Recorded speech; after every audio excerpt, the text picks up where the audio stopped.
Good morning all of you. हम लोग देखेंगे अब ऑब्जेक्टिव के लिए थोड़ा सा और बचा हुआ है। ये आपका ग्राफ होगा, क्योंकि कुछ स्टूडेंट ने फरमाइश किया था ग्राफ, सर ग्राफ ही अगर बता देते तो अच्छा रहता। तो चलिए, उनका फरमाइश हमने पूरा किया। ऐसे यह ग्राफ कभी काल ऑब्जेक्टिव में देता है, एक आध साल पूछा गया है। हमने चाहते हैं कि हमारे तरफ से किसी प्रकार का त्रुटियां रहे, जो कल दिन आप यह कहें कि सर यह ग्राफ अगर बताते तो हम ऑब्जेक्टिव सही बना देते। तो उसी को मद्देनजर रखते हुए हम ग्राफ को बता ही देते हैं। ग्राफ में कुछ है नहीं, इसलिए हमने इसको टच नहीं किया। सिर्फ फिगर देखना है। अब फिगर देख करके आपको बताना है कि यह हमारा कौन सा ऑर्डर होगा, जीरो ऑर्डर होगा कि फर्स्ट ऑर्डर होगा कि सेकेंड ऑर्डर होगा कि थर्ड ऑर्डर होगा। इसमें तीन तरह का ग्राफ होगा आपका। एक तो रासायनिक बल गतिकी के अनुसार, दूसरा होगा हाफ लाइफ अर्धायु के अनुसार, और तीसरा होगा इंटीग्रेटेड के अनुसार, यानी लॉग वाला जो होता है ना, लॉगरिथम, उसके अनुसार ग्राफ को पहचानना है। तो अगर आप फिगर को ध्यान से दिमाग में हटा लेंगे तो आपका ऑब्जेक्टिव सॉल्व हो जाएगा।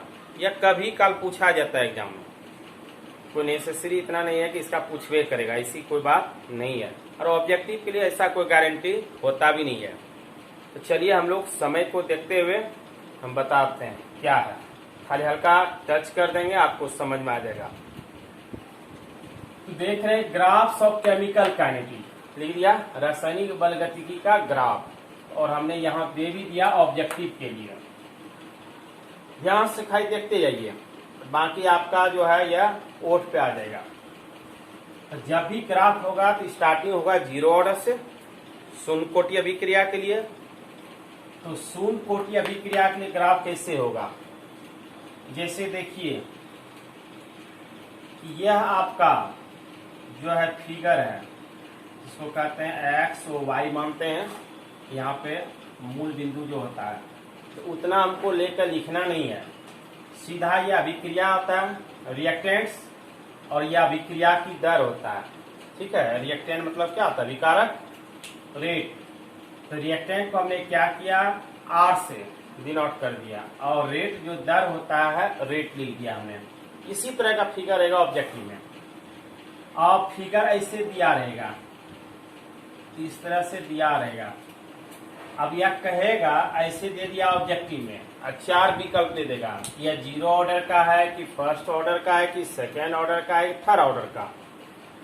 तब अपने दिमाग में आप हटा लीजिएगा, इस तरह का जो स्ट्रेट लाइन होता है यह हमारा जीरो ऑर्डर रिएक्शन का होता है। नीचे आर लिखा रहेगा, ऊपर में रहेगा रेट। तो अब चाहते भी हैं कि कैसे होता है, उसके लिए समझिए कि अभिक्रिया की दर तो जानते हैं आप, रेट इक्वल टू के आर। यह हमारा जीरो है तो आर पे क्या आ जाएगा, जीरो, इसलिए रेट क्या हो गया के, और अभिक्रिया की दर जो कांस्टेंट पर जब कहीं क्या हुआ, इक्वल हो गया, इसलिए इसका जो ग्राफ बनेगा वह स्ट्रेट लाइन में बनेगा। ठीक है, अगर इस बात को समझ गए अच्छी बात, नहीं तो सीधा फिगर देखिए, इस तरह का फिगर दिया रहेगा तो हमारा कौन सा कोटि होगा। सारे का फिगर आप देख लीजिए, उससे आपको अंदाजा लग जाएगा कि हमारा कौन सा ग्राफ होगा। तो चलिए, जीरो ऑर्डर में देखा आपने कि यह इस तरह का स्ट्रेट लाइन रहेगा, ऊपर में रेट लिखा रहेगा, नीचे आर रहेगा, यह आपका जीरो ऑर्डर रिएक्शन हो जाएगा। उसके बाद फर्स्ट ऑर्डर रिएक्शन के लिए प्रथम कोटि अभिक्रिया। ठीक है, प्रथम कोटि अभिक्रिया का एक बार ऑब्जेक्टिव पूछा गया है, तो इसके लिए भी क्या होगा, वही रिएक्टेंट आर होगा, रेट होगा। हल्का सह देते जाएंगे, क्योंकि इस पर अगर एक्सप्लेनेशन करने लगेंगे तो लंबा समय लगेगा। आपको सीखने से मतलब है, ऑब्जेक्टिव तैयारी करने के लिए वही तरीका बता रहे हैं। नीचे आर है और ऊपर में रेट है, यहाँ भी देखिए आर रेट है, और फिगर आपका इस तरह से स्ट्रेट लाइन में रहेगा, इस तरह से स्ट्रेट लाइन में दिया रहेगा।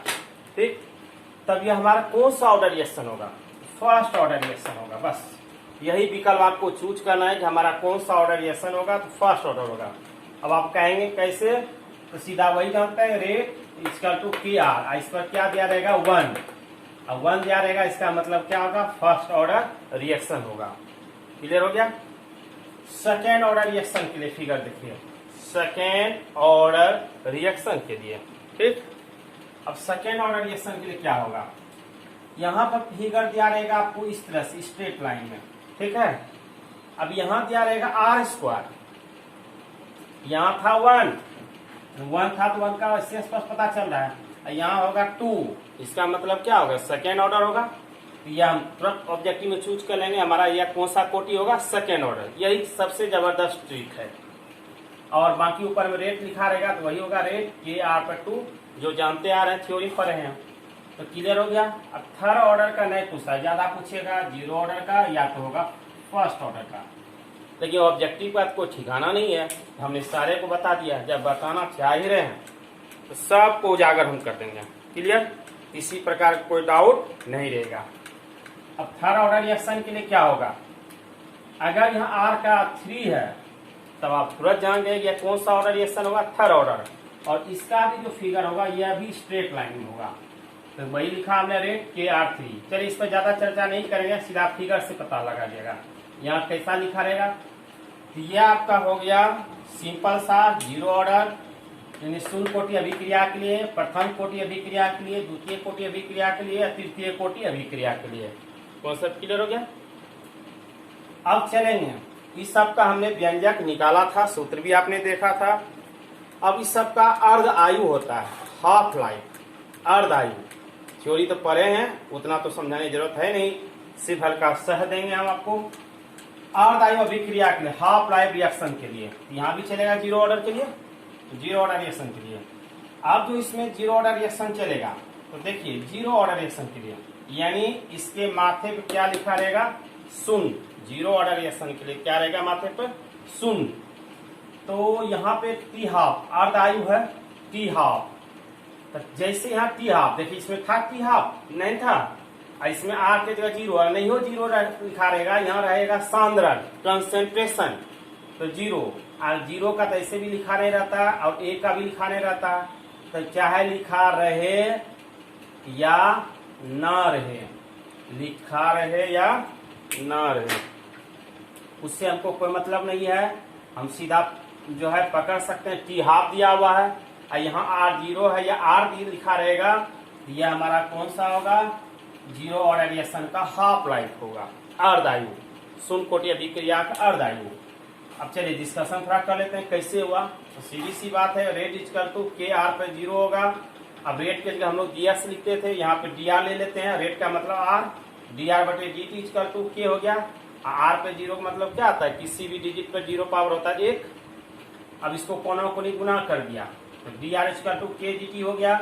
अब यह अर्ध आयु है तो t हाफ यानी r हाफ ले लिया, k या t हाफ।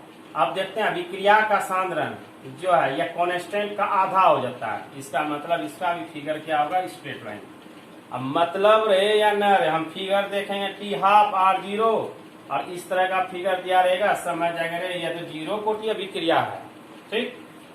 अब चलेंगे फर्स्ट ऑर्डर के लिए, प्रथम कोटि के लिए अभिक्रिया के लिए अर्ध आयु लिख दिया फर्स्ट ऑर्डर के लिए, और ऊपर में हेडिंग हमने दे ही दिया है अर्ध आयु। तो इसका भी फिगर देखेंगे, यहाँ पर रहेगा ए पर 1, ए दिया रहेगा या आर दिया रहेगा, दोनों दिया रहेगा। मान लिया कहीं ए रहेगा फिगर में या कहीं आर दिया रहेगा, उससे कोई मतलब नहीं है। कभी आर को सूचित कर लेते हैं, कभी ए को। ए पर 1 या 1 दिया हुआ है और टी हाफ दिया हुआ है, समझ जाएंगे। अरे ए पर 1 है, इसका मतलब कौन होगा, फर्स्ट ऑर्डर रिएक्शन होगा।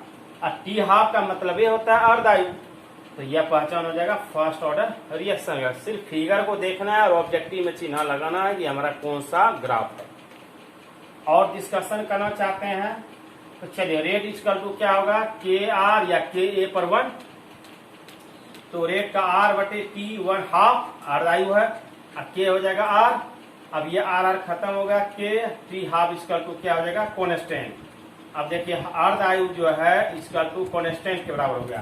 तो ऐसा भी आपने यहाँ देखा था, यह कैसा हो जाएगा, स्ट्रेट लाइन। इस सबको स्ट्रेट लाइन कहा जाता है, स्ट्रेट लाइन। क्लियर, चलिए इतना सा पहले बता लीजिए।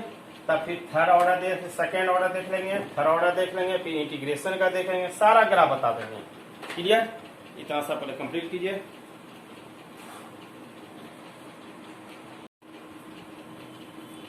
चलिए वहां तक उतार लिए थे आपने फर्स्ट ऑर्डर तक। अब देखेंगे सेकेंड ऑर्डर के लिए। सेकेंड ऑर्डर के लिए देखिए तरीका क्या है। यहाँ 1/a रहेगा या 1/r रहेगा, ज्यादा यूज करता है 1/a का ही, और रहेगा टी हाफ। उसमें देखिए प्रथम कोटि में a था, इसमें क्या है 1/a। इसका मतलब पकड़ लेंगे ये हमारा सेकेंड ऑर्डर रिएक्शन का अर्धायु है। अब बाकी हमने थोड़ा समझा भी दिया आपको कि रेट इक्वल टू जैसे क्या होता है के आर पे 2 है, जैसे 2 आया समझ जाएंगे ये हमारा क्या है सेकेंड ऑर्डर रिएक्शन है। टी हाफ है अर्धायु होगा, या रेट का r/t समय लगेगा, तो के आर पे 2 आर खत्म हो गया, 1/r इक्वल टू के टी, या 1/r इक्वल टू के टी का मतलब टी हाफ। अब टी हाफ, इससे टी हाफ निकालेंगे तो क्या होगा के कॉन्स्टेंट 1/r। ये हमारा सेकेंड ऑर्डर रिएक्शन हो जाएगा। हमको यह कैलकुलेशन से कोई मतलब ही नहीं, हमको फिगर देखना है टी हाफ 1/a, समझ जाएंगे ये क्या है सेकेंड ऑर्डर रिएक्शन है। इसी तरह थर्ड ऑर्डर रिएक्शन का हमने कैलकुलेशन नहीं किया, समझ में आ ही गया, तो क्या होगा 1/a²। जैसे स्क्वायर यहाँ देखेंगे समझ जाएंगे हमारा कौन सा है थर्ड ऑर्डर रिएक्शन का अर्धायु है। टी हाफ है, ईबी स्ट्रेट लाइन में होगा, ईबी स्ट्रेट लाइन में होगा। पकड़ में आएगा आपको यहाँ से नीचे से रिएक्टेंट से, रिएक्टेंट जैसे देखेंगे कैसे पता चल जाएगा आपको। चलिए जब हम ग्राफ बता ही रहे हैं तो काहे ने सारा बता दें हम। आपने देखा सिंपल सा रासायनिक बल गतिकी के अनुसार जीरो ऑर्डर रिएक्शन का व्यंजक, प्रथम ऑर्डर रिएक्शन का, सेकेंड ऑर्डर का, उसके अनुसार आपने ग्राफ देखा। फिर देखा अर्धायु के अनुसार। अब आप देखेंगे इंटीग्रेटेड रेट इक्वेशन के अनुसार। ठीक है, इंटीग्रेटेड रेट इक्वेशन के अनुसार क्या होगा जीरो ऑर्डर रिएक्शन के लिए। नीचे टाइम क्या रहेगा समय, सेम बाय सेम इसी टाइप का फिगर पूछेगा, और यहाँ कंसेंट्रेशन क्या रहेगा ए, और इसकी भी फिगर क्या होगा यहाँ से घटते आएगा स्ट्रेट लाइन में, तो क्या आ जाएगा इसको भी कहा जाएगा जीरो ऑर्डर रिएक्शन का इंटीग्रेटेड होगा। लेकिन यह सब आपको नहीं बराबर पूछेगा तो वही जीरो ऑर्डर और प्रथम कोटि अभिक्रिया या अर्धायु जीरो ऑर्डर का या प्रथम कोटि अभिक्रिया का अर्धायु, बस इतने सा ऑब्जेक्टिव देगा। चलिए फिर भी हम बता रहे हैं आपको फर्स्ट ऑर्डर के लिए। अब देखिए फर्स्ट ऑर्डर के क्या है, यहाँ कॉम ए है, यहाँ रहेगा लॉग ए, समय दिया रहेगा, तो इसका फिगर क्या होगा वही होगा, ऊपर से स्लोपिंग घटते आएगा।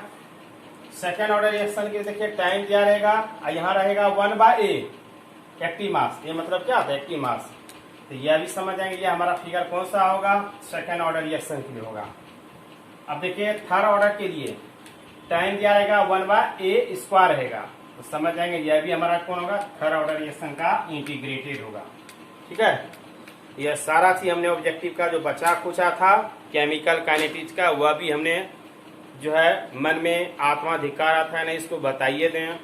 अच्छा, सक्रिय ऊर्जा आपने पढ़ा था स्लोपिंग लाइन का, ऊपर से नीचे घटते आता है, -c था, तो वह ग्राफ आपका क्या हो रहा था घट रहा था। तो सक्रिय ऊर्जा के बारे में नहीं पूछा जाएगा, जब भी पूछा जाएगा जीरो ऑर्डर का या प्रथम कोटि अभिक्रिया का या जीरो ऑर्डर रिएक्शन का अर्धायु या प्रथम कोटि अभिक्रिया का अर्धायु। क्लियर? अब केमिकल काइनेटिक्स का कहीं से भी जरा सा भी प्रॉब्लम नहीं रहा, आपके बीच में जितना भी था हमने सारा शेयर कर दिया। अब आप इसको देख लीजिए, यह ऑब्जेक्टिव के लिए काम आएगा। बाकी जो न्यू चैप्टर है उसमें अभी द्वंद्व चल रहा है हमारा, जो भी स्टूडेंट हमारा वीडियो देखेंगे वह समझ जाएंगे कि हमारे बीच में उलझन है कि संभावना है हम 1 जुलाई से आपके बीच में हम मौजूद रहेंगे, ऑफलाइन का क्लास लेंगे, उसमें कैटेगरिया बना देंगे, ज़्यादा स्टूडेंट को नहीं रखेंगे, टाइम बांध देंगे, यही है 2 घंटा बजे 4 घंटा पढ़ाना पड़ेगा, क्योंकि ऑनलाइन का महत्व हम देख रहे हैं व्यूअर उतना नहीं बढ़ रहा है और हमारा मनोबल तोड़ दिया स्टूडेंट ने। हम जिस उत्साह से मटेरियल परोस रहे थे, लेकिन उस उत्साह से स्टूडेंट ने जो है मन से नहीं पढ़ा, हमारे मनोबल को गिरा दिया है, इसलिए अभी असमंजस में है। सरफेस केमिस्ट्री इसके बाद स्टार्ट होगा, चाहे ऑफलाइन हो या ऑनलाइन हो। आपकी फरमाइश को हमने ध्यान में रखा है, इसी को पहले हम टच करेंगे। फिजिकल केमिस्ट्री का सरफेस केमिस्ट्री, पृष्ठ रसायन जिसका हिंदी होता है पृष्ठ रसायन या सतह रसायन, इसको हम स्टार्ट करेंगे। और उम्मीद करते हैं कि मंगलवार को हम जाएंगे। आपको व्हाट्सएप के द्वारा, ग्रुप के द्वारा मैसेज मिल जाएगा कैसे क्या करना है। और संभावना है कि देखिए क्लास चलाएंगे, इसमें आप लोगों के पास जो भी फर्स्ट ईयर है उनको भी जानकारी दे देंगे। 12 बजे से अपना आकर के मिल लेंगे 1 जुलाई से। क्लियर? थैंक यू, धन्यवाद। वंदे मातरम। जय हिंद।